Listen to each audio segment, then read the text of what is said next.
नमस्कार सर्वांना. हॅलो. तर इथं भरपूर दिवसापासून आपले व्हिडिओ आलेले नाही आहेत. तर व्हिडिओ का नाही आलेले ते तर मी तुम्हाला सांगणारच आहे पुढं. पण हे आहेत माझे आजोबा, माझ्या आईचे वडील. तर ते भरपूर दिवसापासून 2 ते 2.5 महिने झाले माझ्याकडेच होते. आणि हा एक थोडंसं ना पोट दुखत होतं म्हणून मी इथंच आमच्या गावामध्ये त्यांना सलाईनची बाटली लावली. त्या दिवशीसुद्धा त्यांचं पोट बरं नाही राहिलं म्हणून आम्ही संभाजीनगरच्या हॉस्पिटलमध्ये गेलो. तिथं सांगितलं की त्यांना ना पांढऱ्या पिशव्या वाढलेल्या आहे आणि थोडंसं कावीळचा असर दिसतोय. मग दुसऱ्या दिवशी माझ्या भावाने त्यांना जाऊन भेंड्याचं नेवासा फाट्याहून जाऊन औषध आणलं आणि मग त्यात थोडंफार ते बरे झालेले होते. पण अचानक त्यांना गावाकडे एक काम आल्यामुळं ते ना शनिवारी इथून गेले गावाकडं.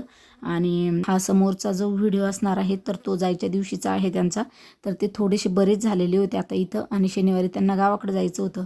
शनिवारी ते गावाकडे गेले आणि रविवारी ते लगेच वापस येणार होते.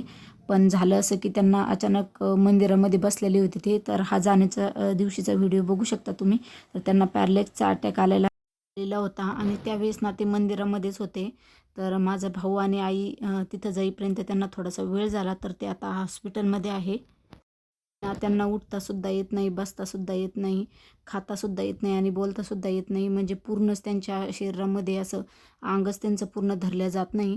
आणि इथं बघू शकता तुम्ही किती म्हणजे व्यवस्थित होऊन ते इथून गेलेले होते. आणि ज्या दिवशी तर आता माझी आई म्हणजे त्यांची मुलगी आणि माझा छोटा भाऊ त्यांच्याजवळ आहे. तर दोघेजणी त्यांच्याजवळच हॉस्पिटलमध्ये आहे. तर प्लीज त्यांच्यासाठी ते लवकरात लवकर बरे होऊन घरी येतील.